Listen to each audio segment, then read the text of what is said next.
ابراہیم علیہ السلام کو جو دو بیٹے دیے تھے اسحاق اور اسماعیل، اسماعیل علیہ السلام مکہ میں آباد ہوئے اور اسحاق علیہ السلام فلسطین میں، بیت المقدس پھر بعد میں آباد ہوا، شام میں، ارض شام۔ تو آگے پھر اسحاق علیہ السلام کی اولاد میں پیغمبر پیدا ہوئے ہیں اسماعیل علیہ السلام، کیا ہو گیا مجھے یار، یعقوب علیہ السلام جن کا نام تھا اسرائیل لقب۔ پھر ان کے بیٹے تھے یوسف علیہ السلام جو مصر میں تھے، واقعہ بتائیں، مصر چلے گئے تھے، بادشاہ بن گئے تھے۔ پھر آگے مصر میں ہوتے ہوتے ہوتے ہوتے بنی اسرائیل پر فرعون غالب آ گیا۔ مصر کے بادشاہ کو فرعون کہا جاتا تھا، جو بھی ہوتا تھا بادشاہ، اس لیے بہت سارے فرعون گزرے ہیں، لیکن قرآن نے جس کا واقعہ بیان کیا یہ وہ فرعون تھا جو بنی اسرائیل کو جس نے غلام بنا لیا تھا اور بہت طاقتور بادشاہ تھا۔ یہ چونکہ یہ واقعہ جب تک پیغمبروں کا پورا سلسلہ معلوم نہیں ہوگا نا تو بات سمجھ میں نہیں آئے گی۔ تو بنی اسرائیل کو پھر فرعون سے نجات ملی، صحیح ہے۔ پھر اللہ نے بنی اسرائیل سے کہا کہ اللہ نے فرعون کو تو خود غرق کر دیا، اب تمہارے پاس ایک حکومت آئی ہے، ریاست آئی ہے، اللہ کی کتاب بھی آ گئی، اب تم جہاد کرو، اب تم اپنے پرانے وطن جاؤ۔ وہاں قوم عمالقہ کا قبضہ ہو گیا ہے، جہاں سے یعقوب علیہ السلام کو نکالا گیا تھا نا، بیت المقدس۔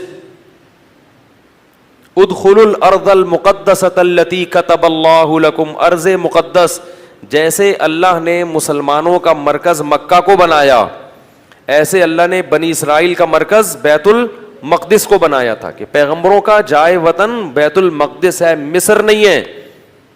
یہاں تو کسی ایک وجہ سے آ گئے تھے، اب اس علاقے پہ قبضہ کرو اور بیت المقدس کو آزاد کراؤ، وہاں تمہاری خلافت قائم ہوگی، پھر وہاں سے پوری دنیا میں جہاد ہوگا، کیونکہ دین برحق اس وقت وہی تھا۔ اس لیے بیت المقدس کی بڑی فضیلت ہے، ہزاروں پیغمبر دفن ہیں وہاں پہ۔ جتنے قرآن میں واقعات بیان ہوئے ہیں نا، 99% واقعات وہیں ہوئے ہیں، شام میں۔ حضرت مریم کا بچے کی ولادت، عیسیٰ علیہ السلام کی تقریر، پھر موسیٰ علیہ السلام، زکریا علیہ السلام کا محراب میں کھڑے ہو کر اللہ سے اولاد کی دعائیں مانگنا، یہ سارے ادھر ہی ہوئے ہیں واقعات۔ یہ تاریخی واقعات ہیں، جو لوگ جاتے ہیں، اب تو بیت المقدس جا نہیں سکتے، بڑی زبردست جگہ ہے، اگر اللہ کسی کو توفیق دے تو وہ جائے ضرور، ان جگہوں کی زیارتیں کرے۔ تو وہاں پر کیا ہوا کہ بنی اسرائیل کو کہا گیا اب کچھ ہمت خود کرو اور ارض مقدس پہ قبضہ کرو۔ تو وہ کہنے لگے، وہ وہاں قوم تھی بڑی طاقتور، تو بنی اسرائیل نے کہا کہ بہت طاقتور لوگ ہیں، پہلے اپنے کسی بندے کو بھیجا، جا کے دیکھ کر آؤ، اگر کمزور سے ہے نا، کانگڑی پہلوان، تو پھر تو جا کے لڑیں گے، اگر پاورفل ہیں تو ہم نہیں لڑ رہے بھائی۔ حالانکہ پیغمبر جب جہاد کا حکم دے دیں تو پھر وہ جہاد فرض ہو جاتا ہے۔ تو مشہور واقعہ ہے، بنی اسرائیل نے کہا اذهب انت وربك فقاتلا انا هاهنا قاعدون، اے موسیٰ تو جا اور تیرا رب جا، دونوں جا کے لڑو، ہم یہیں بیٹھ کے پروگرام دیکھ رہے ہیں۔ قال رجلان من الذين يخافون، اللہ فرماتے ہیں ان میں دو فرد جو اللہ سے ڈرتے تھے، انعم اللہ علیہما، اور اللہ نے ان پر انعام بھی کیا تھا، وہ کہنے لگے کہ چلے جاؤ، فَإِذَا دَخَلْتُمُوهُ فَإِنَّكُمْ غَالِبُونَ، جب موسیٰ کلیم اللہ کہہ رہے ہیں تو اللہ یقیناً مدد کرے گا، جاؤ ہمت کرو، اللہ غلبہ دے گا۔ ہمارے حضرت فرمایا کرتے تھے کتنے مبارک ہوں گے یہ دو فرد جن کا اللہ نے قرآن میں تذکرہ کیا، اور اللہ گواہی دے رہا ہے کہ یہ دو انعام یافتہ لوگ تھے، کہہ رہے ہیں کہ بھئی پیغمبر کی مانو، اپنی عقل مت چلاؤ۔ وہ لیکن کہنے لگے نہیں بھائی ہمارے لیے بڑا مسئلہ ہے یار۔ موسیٰ علیہ السلام کو غضب آیا اور انہوں نے اس مرتبہ دعا مانگی، اے اللہ میں اپنے اور اپنے بھائی کا تو مالک ہوں، ہارون کا، تو ہمیں کوئی حکم دے، ہم نہ کریں تو ہم سے پوچھ، یہ قوم میری سمجھ سے بالاتر، اتنے تیرے انعامات ہوئے، سب کچھ ہو گیا، لاٹھیوں کو سانپ بنتے ہوئے دیکھا، سمندر کے ٹکڑے ہوتے ہوئے دیکھا، فرعونیوں پر مینڈکوں کا، جوؤں کا، آگ کا عذاب، خون کا عذاب، ہر طرح کے عذاب دیکھے، اس کے بعد بھی اب یہ قوم ہمت خود کچھ کرنے کے لیے تیار نہیں ہے، سارے کام کون کرے گا؟ اللہ ہی کرے بس آسمان سے، کم ہمت۔ تو ففرق بینی و بین القوم الفاسقین، میرے اور اس فاسق قوم کے درمیان اب جدائی ڈال دے، میں نہیں رہ سکتا ان کے ساتھ۔ بہرحال کچھ عرصہ موسیٰ علیہ الصلوۃ والسلام رہے وادی تیہ میں اس قوم کے ساتھ۔ اللہ نے کہا کہ اب یہ 40 سال تک یہ علاقہ فتح نہیں ہوگا، 40 سال تک نہیں، یہ میدان میں گھومتے رہیں گے بس۔ تو وہیں موسیٰ علیہ السلام کا پھر انتقال ہو گیا اور آپ دنیا سے چلے گئے۔ پھر موسیٰ علیہ السلام کے بعد پھر دوسرے پیغمبر آئے، اور ان پیغمبر نے بنی اسرائیل کو پھر حکم دیا۔ بنی اسرائیل خود کہنے لگے کہ ہمیں آپ جہاد کا حکم کیوں نہیں دیتے ہیں بھائی، ہم بھی کچھ علاقہ فتح کریں ٹھیک ہے، اور ہمیں ہمارے گھروں سے نکالا گیا اور ظلم کیا گیا۔ الم تر الی الملأ من بنی اسرائیل من بعد موسیٰ، اللہ فرماتے ہیں موسیٰ کے بعد بنی اسرائیل کی ایک جماعت تھی، کیا تم نے ان کو دیکھا؟ تو اس وقت کے نبی نے ان سے کہا کہ تم سے امید یہ ہے کہ جب تم پر جہاد فرض ہوگا تو تم لڑو گے نہیں، خالی پیلی کی باتیں پھینک رہے ہو۔ بہت سے لوگ باتوں میں بڑے فنٹر ہوتے ہیں نا، جب کام آئے تو، اس لیے اللہ سے عافیت ہی مانگنی چاہیے بھائی۔ تو انہوں نے کہا نہیں ہم لڑیں گے۔ تو پھر جب ان پر جہاد فرض ہو گیا، نبی نے، اللہ نے ایک انہی میں سے کسی ایک کو کمانڈر بنایا جس کا نام تھا طالوت۔ طالوت کو کمانڈر بنایا تو وہ کہنے لگے کہ اب چونکہ لڑنا نہیں تھا نا، بہانے تراشنے لگے، تو کہنے لگے یہ والا کمانڈر ہمیں قبول نہیں ہے، جہاد کے لیے تو ہم تیار ہیں مگر یہ والا کمانڈر نہیں چلے گا کیونکہ یہ غریب ہے۔ دولت مند آدمی کو ہمیشہ غریب آدمی کی اتباع سے عار محسوس ہوتی ہے۔ تو طالوت جو تھے نا وہ غریب تھے، اور ان کو پیغمبر نے کیا بنا دیا؟ کمانڈر، اور کہا کہ یہ میں نے اللہ کے حکم سے بنایا ہے لہذا مانو۔ کہنے لگے انا یکون لہ الملک علینا، یہ کہاں سے امیر ہو گیا بھائی؟ نحن احق بالملک منہ، ہم زیادہ حقدار ہیں، ہم میں سے کسی کو بناؤ، ہم میں جو ہے نا بڑے بڑے قوم کے سردار۔ تو نبی نے کہا کہ نہیں، یہ سلیکشن اللہ کی طرف سے ہے۔ اور ان کے برحق ہونے کی ایک علامت یہ بھی ہے کہ حضرت موسیٰ اور ہارون علیہ السلام کی کچھ یادگاریں، کچھ تبرکات، جو ان کی کچھ اشیاء تھیں، بنی اسرائیل کیا کرتے تھے کہ جب بھی کہیں جہاد میں جاتے تھے تو حضرت موسیٰ علیہ السلام کی لاٹھی اور اس طرح کی کچھ چیزیں جو ان کے پاس رہ گئی تھی نا، وہ لے کے جاتے تھے تو اللہ ان کو فتح عطا فرماتا تھا، اس کی برکت تھی، کیونکہ وہ ظاہر ہے متبرک لاٹھی تھی نا حضرت موسیٰ علیہ السلام، اب اس سے سانپ تو نہیں بنتا تھا، لیکن ہارون علیہ السلام اور موسیٰ علیہ السلام کی اس طرح کی چیزوں کو تبرک کے طور پر وہ استعمال کرتے تھے اور اللہ کی مدد شامل حال ہو جاتی تھی۔ تو بنی اسرائیل کو طالوت نے پھر انہوں نے جو ہے نا وہ تابوت آیا جس میں وہ تھی، تو فرشتے اس کو لے کر آئے، تو ان کو اطمینان ہو گیا کہ اب اللہ کی مدد یقیناً ہوگی، تو میدان جنگ میں اس کو لے کے جاؤ ساتھ۔ قرآن میں آتا ہے کہ جب حضرت طالوت علیہ السلام لشکر لے کے نکلے ہیں تو انہوں نے اپنی قوم سے کہا کہ دیکھو لڑائی کیونکہ بہت سخت ہے، دشمن بہت طاقتور ہے اور ہم ہیں کمزور، تو اللہ تمہیں پہلے آزمائے گا، یعنی اللہ کی مدد کے لیے جنگ میں فتح نہیں ہو سکتی، تو اسباب میں تو ہم کمزور ہیں، اللہ تمہیں امتحان کرے گا کہ تم میں تقوی ہے یا نہیں ہے، اس امتحان میں کامیاب ہو گئے تو جو کامیاب ہوں گے ان کو تو فتح ملے گی، اور جو اس امتحان میں کامیاب نہیں ہوئے وہ کیا کھائیں گے؟ شکست کھا کے بھاگ جائیں گے، وہ لڑنے کی طاقت نہیں رہے گی۔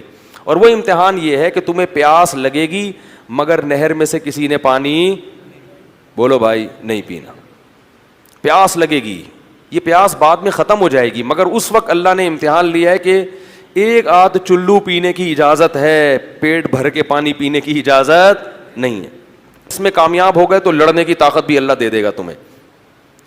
قرآن کہتا ہے جب وہ نہر پار کی ہے نا، فشربوا منہ الا قلیلا منہم، تھوڑے سے لوگ تھے جنہوں نے پانی نہیں پیا، پوری قوم نے پی لیا، اتنی اللہ نے نشانیاں دکھائیں، سب کچھ کیا، مگر پھر بھی کیا کر رہے ہیں؟ پیٹ بھر بھر کے کہہ رہے ہیں دیکھا جائے گا یار، دیکھا جائے گا یار۔ اس کا نقصان کیا ہوا؟ اس گناہ کی نحوست کیا ہوئی کہ جب سامنے طاقتور لشکر دیکھا اور اس کا کمانڈر تھا جالوت، جو بڑا پہلوان جالوت تھا، جیم کے ساتھ، بہت طاقتور، بہت پہلوان، اس کو دیکھا، اڑے بھائی اس کا قد دیکھو، اس کی باڈی دیکھو، ہے بھائی لگ رہا ہے کسی جم سے آ رہی ہے، اور یہ لوگ دیکھو اتنا بڑا لشکر. تو جنہوں نے پانی پیا تھا نا وہ کہنے لگے لا طاقت لنا اليوم بجالوت وجنودی, آج ہمارے پاس طاقت نہیں ہے جالوت اور اس کے لشکر سے لڑنے کی, یہ نہیں ہو سکتا بھائی. اس سے پتہ چلتا ہے گناہ کرنے سے ہمتیں پست ہو جاتی ہیں. اللہ کی نافرمانی کرنے سے کیا ہوتا ہے؟ ہمتیں پست, کچھ بھی نہیں کر سکتے دنیا میں. اللہ کے لیے کچھ نہیں کر سکتے. پھر لا طاقت لنا اليوم بجالوت وجنودی قال الذين يظنون انهم ملاقو اللہ. اللہ فرماتے وہ لوگ جن کو اللہ سے ملاقات کی امید تھی کہ ایک دن اللہ کے سامنے کھڑے ہوں گے, اس کا ہمیں بدلہ مل جائے گا, وہ کہنے لگے کہ کم من فئۃ قلیلۃ, دیکھو کتنی ہی بار ایسا ہوا ہے کہ ایک چھوٹی سی جماعت کو اللہ نے بڑی جماعت پر غلبہ دیا ہے. ہمت کرو کیونکہ پیغمبر کے حکم پہ آئے ہیں ہم.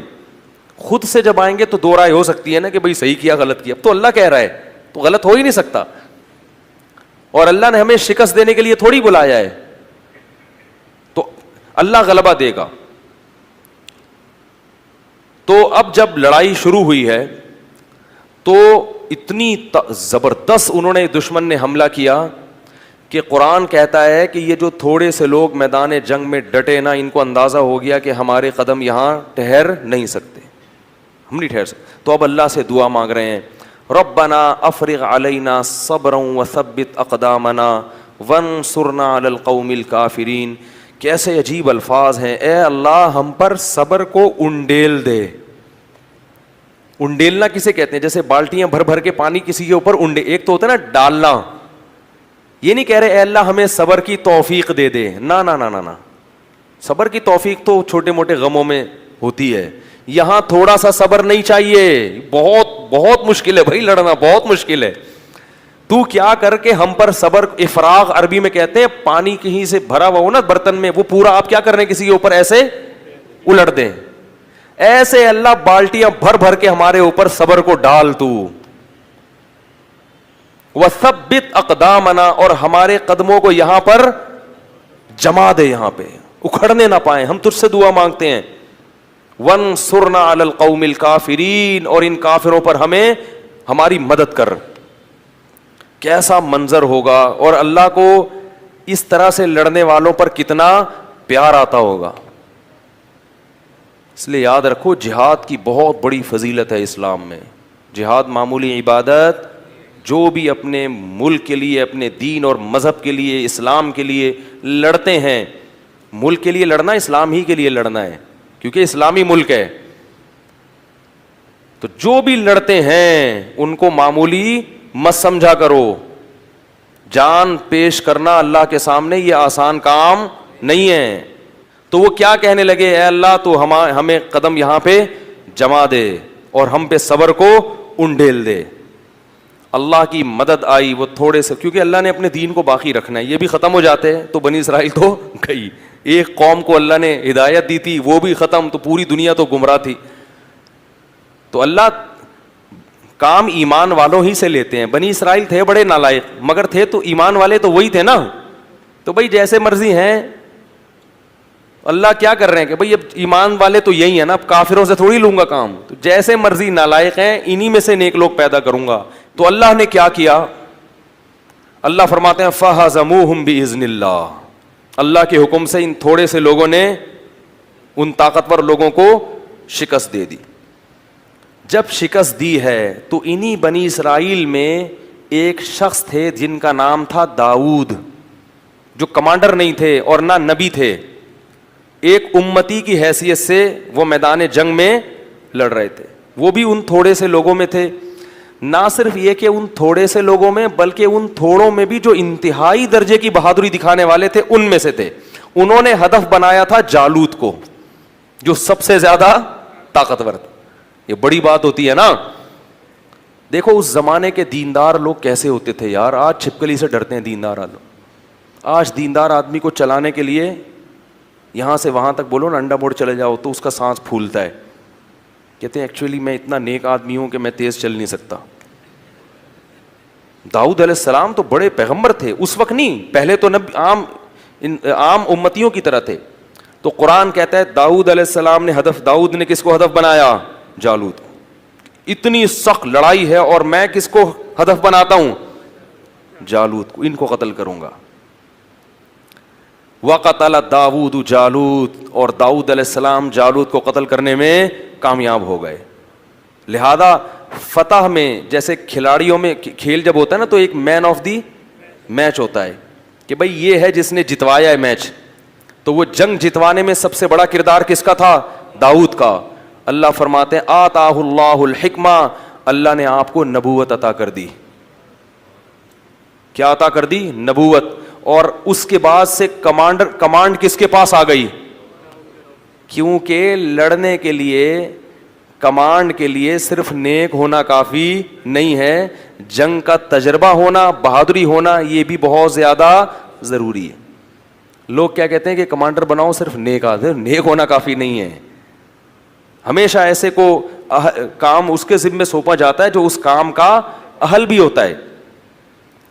تو اللہ تعالیٰ فرماتے ہیں ان کو کمانڈر بنا دیا گیا، اور اللہ نے ان کو کیا عطا کر دی؟ حکومت اور نبوت. نبی بھی بن گئے اور کمانڈر بھی بن گئے. اب بیت المقدس پہ قبضہ ہو گیا، اور داؤد علیہ السلام کی بنی اسرائیل کے ذریعے فلسطین میں کیا قائم ہو گئی؟